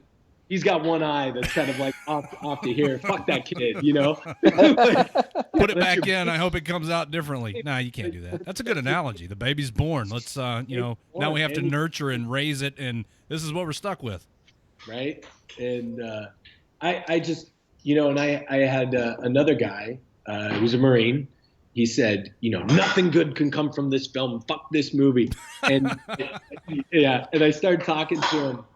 Damn Marines. I've been forking out so much money to like, you know, veterans in coffee shop meetings. Like Starbucks should be giving me like a, you know, some kind of commission or something. But you know, I talked to this guy. And he goes, nah, man, fuck that movie. Like, fuck it all the way to hell. And I go, well, we wouldn't be having this conversation if the movie didn't get made.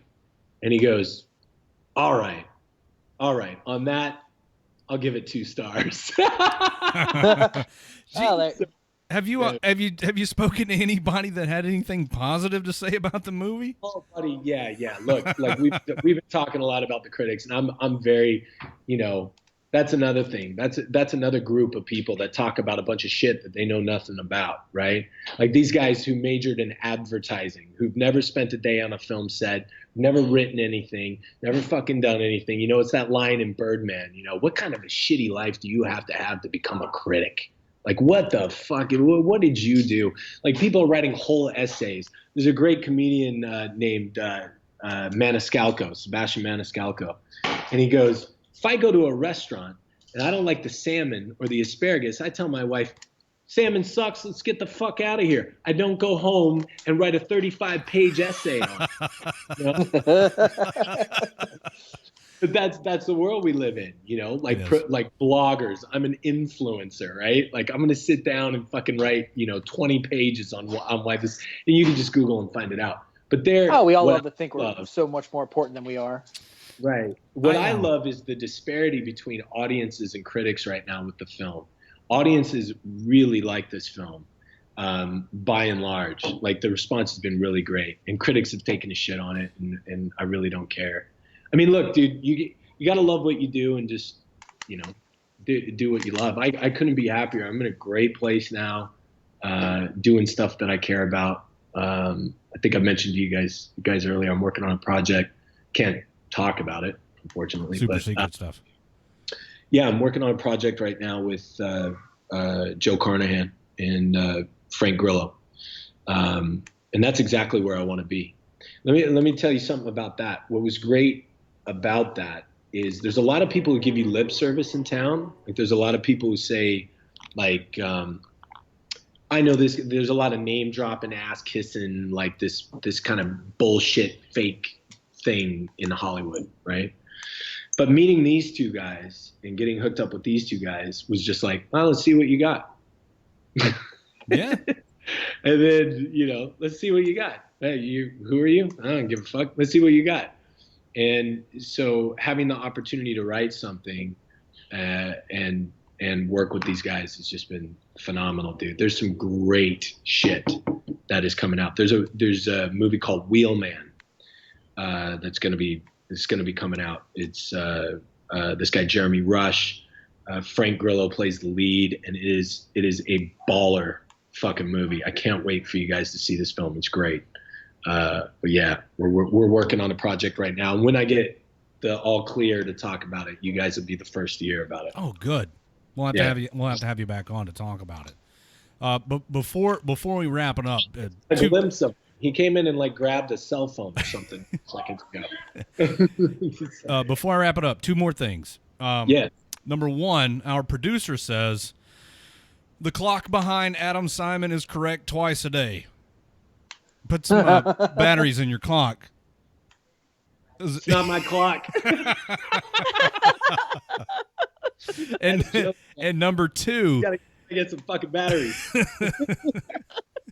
number two, real quick before we go, could you tell the listening audience where they can keep up with you and everything that you have going on? Yeah, absolutely. On Twitter, it's Adam Simon Actor. You can usually find me posting up really funny memes about Alex Jones and Mark Dice. I'm just kidding. Alex Jones is a shithead. Anyway, that's you too can nice follow a term. Adam Simon Actor. It's all in good fun. Adam Simon Actor on Twitter. On Instagram, it's Adam Bell Gabe. So ADAMBELGABE. And then on Facebook, I'm always on Facebook. You can find me.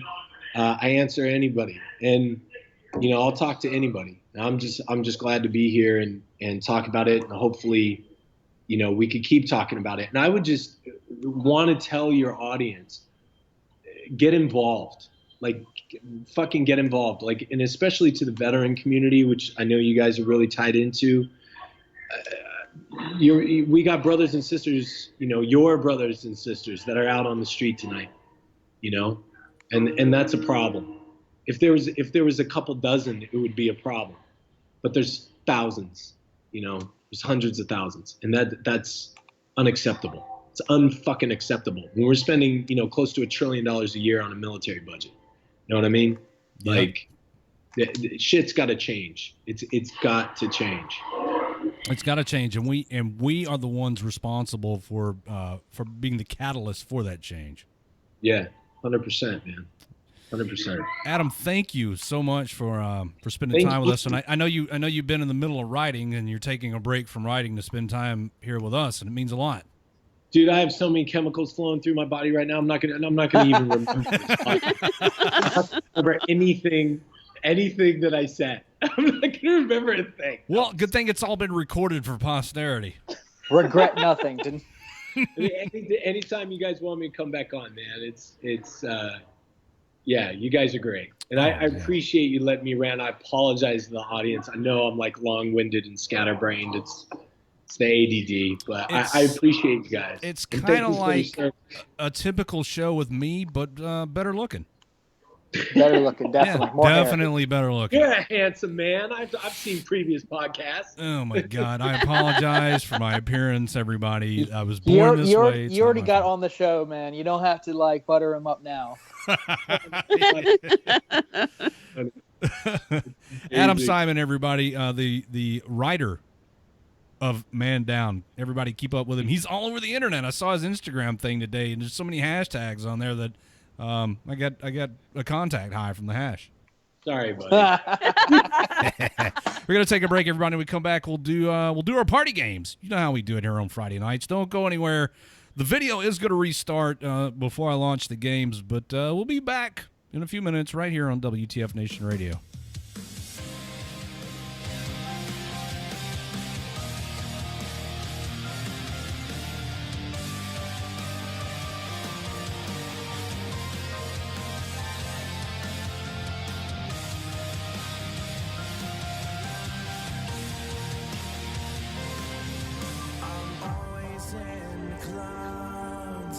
Looking up and fading out, cirrus shapes I found blow me away. Van Allen right around, pushing through. Skin is brown, nature has us trapped in fear, so I get lost in sound. I wonder if you'll ever know why I am the way I am. I've been thinking a lot about time and space surrounding. Is there anyone who is thinking like me? I've been thinking a lot about life is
thinking a lot. I've been thinking a lot about time and space surrounding. Is there anyone who is thinking like me? I've been thinking a lot about life and it's never ending. Is there anyone who is thinking like me?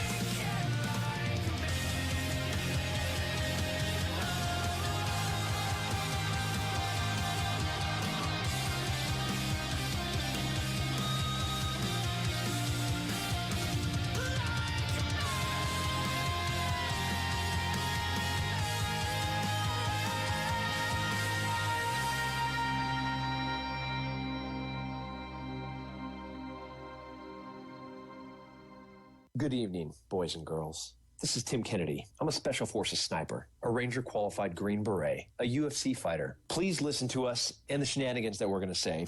We will insult you. There will be racial slurs. We will be sexist. We will offend you.